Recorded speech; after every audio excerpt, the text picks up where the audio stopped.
Bonjour, Patrick Végétosphère, j'espère que vous allez bien. Aujourd'hui, on va vous parler d'un hortensia assez exceptionnel, d'un hydrangea hors du commun, qui est probablement celui qu'on vend le plus sur la planète aujourd'hui. Il s'appelle Annabelle. Hydrangea, arborescence Annabelle. Si vous voulez tout savoir sur les hortensias et sur Annabelle en particulier, c'est tout de suite sur Végétosphère. N'oubliez pas de vous abonner, n'oubliez pas le pouce bleu. Shall we begin? Eh bien, nous sommes dans le jardin de Mireille et de Bernard.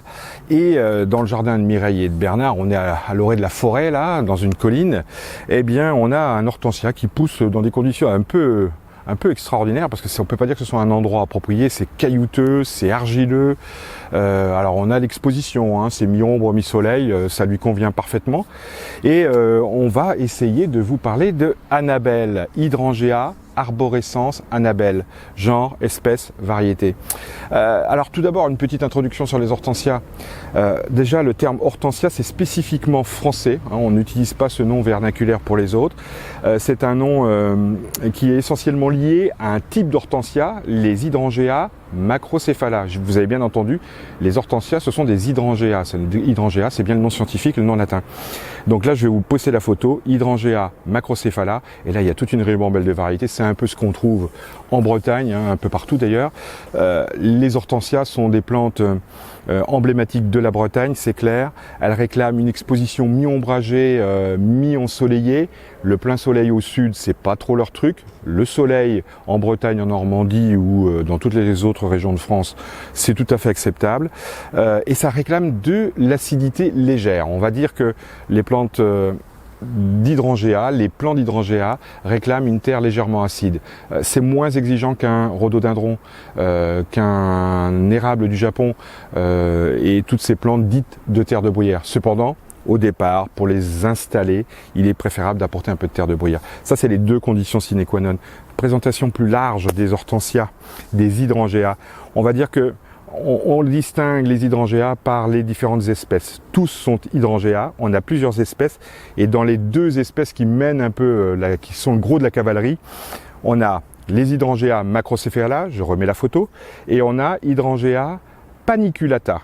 Donc des fleurs qui sont en forme de cône, alors que le macrocéphala, macro grosse, céphala tête, donc grosse tête, et paniculée, forme paniculée, triangulaire, conique on va dire. Et puis il y a des espèces qui sont un peu moins pratiquées. Et là justement on va essayer de vous parler d'une espèce en tout cas qui est moins fournie, parce que pratiquée pour Annabelle ça m'étonnerait, c'est le plus vendu. Annabelle, c'est un arborescence, hydrangea arborescence Annabelle. Alors on va vous raconter un peu l'histoire des hortensias et d'Annabelle en particulier. Tout d'abord, les premiers hortensias sont arrivés, et c'était des macrocéphala, ils sont arrivés en Europe et en Angleterre en particulier du côté de Kew Garden, un jardin et une serre que je vous invite à visiter du côté de Londres. Ce sont des boutures que Banks avait ramenées et ça s'est multiplié comme des petits pains on va dire. Tout le monde voulait de ces hortensias et les boutures sont relativement faciles, on y viendra dans le cadre de la multiplication.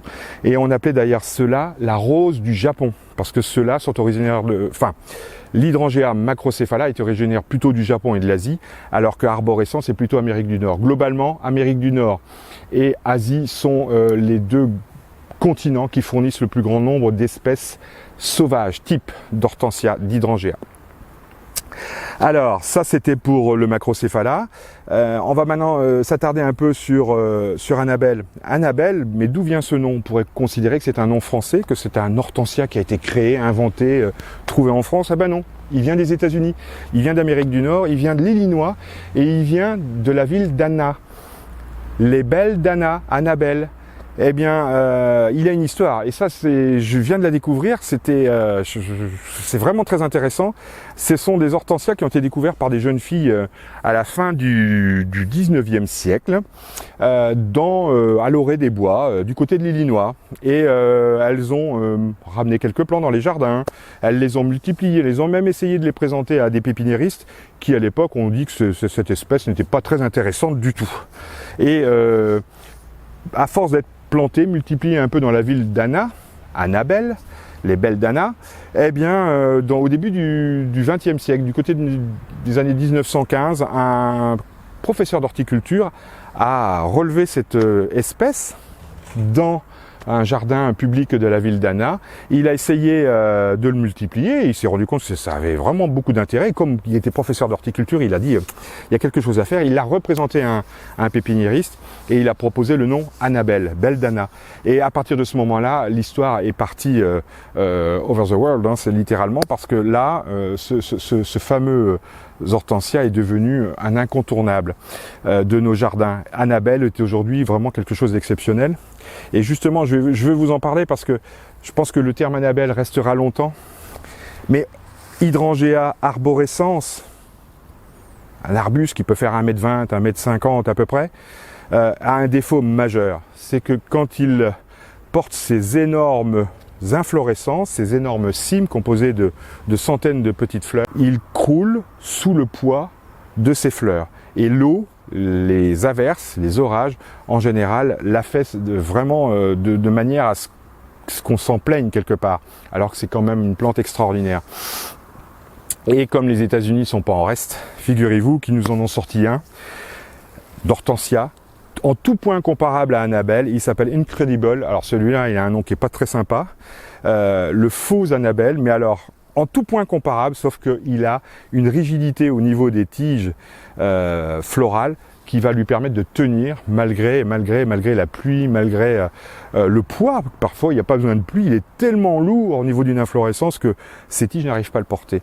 Et donc Incredible a un nom qui est pas sympa, hein. Je pense que de toute façon, on continuera à l'appeler Annabelle. Ce fameux Incredible, progressivement, est en train de remplacer notre Annabelle. On n'y verra que du feu, hein, sauf à la tenue aux intempéries et avec une fleur qui va tenir, bien dressée, vraiment de manière spectaculaire dans les jardins. Donc Annabelle, oui, toujours le plus vendu, mais Incredible probablement va le remplacer, et les pépinières, les pépiniéristes sont en train de faire le transfert entre Annabelle et Incredible. Je pense quand même que le nom qui restera, c'est Annabelle, parce qu'il est tellement magnifique ce nom.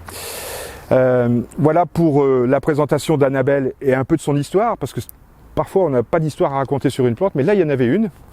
On pourra vous en raconter une sur Pierre de Ronsard, qui est un rosier avec une sacrée histoire aussi. Mais là, Annabelle, voilà, c'est fait. Conditions de plantation, conditions de culture. Alors, ici, c'est vraiment l'exemple parfait parce que il n'est pas énorme. On ne peut pas dire qu'il soit énorme, mais il est planté dans une butte, dans une terre absolument infâme, je peux vous le dire, hein, c'est du gravillon, c'est du caillou et de l'argile.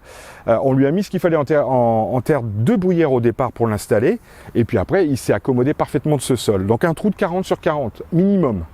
Et puis vous mélangez un peu de terre de bruyère avec ce sol, aussi ingrat soit-il ici, et puis on arrose abondamment. Idéalement, les plantations d'automne sont toujours mieux que les plantations de printemps. Tout ça parce que l'écueil, la période la plus délicate, c'est toujours l'été. Et le manque d'eau, chez un hortensia, ça coince aussi. Surtout quand ils sont en plein soleil. Là, ce n'est pas le cas, mais quand même, les plantations d'automne sont préférables. Si vous le plantez au printemps, il faut juste s'adapter et envisager le fait qu'à un moment donné, on puisse ne plus arroser. Ça reste un souci dans notre avenir très proche. Au niveau des engrais, on peut apporter un engrais de fond, un engrais bio, un engrais naturel pour stimuler un peu la floraison et le développement. Pas trop d'azote, parce que si vous apportez des engrais très ou trop azotés, on va encore effiler un peu les tiges qui ont déjà un problème pour tenir leur bouquet. Je parle d'Annabelle, pas d'Incredible. Mais voilà, des engrais quand même pour essayer de stimuler la floraison. Après, l'avantage de toutes les espèces arborescens, paniculata, quercifolia par rapport à macrocéphala, c'est que ces hortensias, ces hydrangeas fleurissent sur le bois de l'année. Et ça, c'est un avantage incroyable parce que les macrocéphalas sont sujets au gel et surtout ils fleurissent sur le bois de l'année précédente. Donc quand ils se prennent un bon coup de gelée, les macrocéphalas en général pédalent beaucoup pour repousser d'une part, et on a une floraison qui est plus qu'atténuée parce qu'ils fleurissent sur le bois de l'année précédente. Et donc si la gelée est importante, ça coince. En ce qui concerne ces espèces-là, on fleurit sur le bois de l'année. Donc la taille de sortie d'hiver se fait normalement, hein. Si vous voulez tailler très bas, vous taillez très bas, ça n'empêchera pas de refleurir. Évidemment, si vous enlevez beaucoup de branches, il y aura moins de fleurs, mais il fleurira sur le bois de l'année. C'est pas le cas du macrocéphala. Ça, c'est un avantage évident. Voilà pour Annabelle, un hortensia dont je suis un grand fan parce que c'est vraiment l'hortensia assez intéressant. Sachez qu'en termes de variété, je vais vous mettre 2-3 choses. C'est encore les États-Unis qui sont intéressants là-dessus au niveau des obtentions et des créations. Il est américain, je vous rappelle, il vient de l'Illinois, en tout cas pour les espèces types sauvages. Et donc, il existe un Invincible qui est une variante. Je l'ai dans un jardin ailleurs. La fleur est beaucoup moins fournie, mais elle est rosâtre. Et ça, c'est assez intéressant. Il est relativement rigide, il tient à la pluie, à la différence d'Annabelle. Le fameux Incredible. Donc, quand vous vous retrouverez dans une jardinerie, chez un pépiniériste, demandez Incredible en lieu et place d'Annabelle. De toute façon, c'est la même chose, sauf qu'il tient véritablement à la pluie. Voilà. Pour notre fameuse hortensia, je pense vous avoir tout dit sur un hortensia. C'est un volet de différentes vidéos qu'on va ouvrir. Il y aura plein d'autres vidéos sur différents hortensias parce que c'est une grande famille très intéressante qui fait son retour. Jadis, c'était la plante de mamie ou c'était cantonné à une région, la Bretagne, ou tout simplement l'hortensia macrocéphala blanc. C'est pas le cas de celui-ci, c'est pas un macrocéphala, mais pour les communions, pour tous ceux qui ont l'occasion de rentrer dans une église au moment des communions, l'autel était décoré d'hortensia blanc, immaculé. Voilà, c'est des symboliques qui sont encore pratiquées de nos jours. Voilà pour les hortensias et Annabelle et Incredible. Je vous salue, je vous dis à très bientôt. Prenez soin de vous. À très bientôt. Au revoir.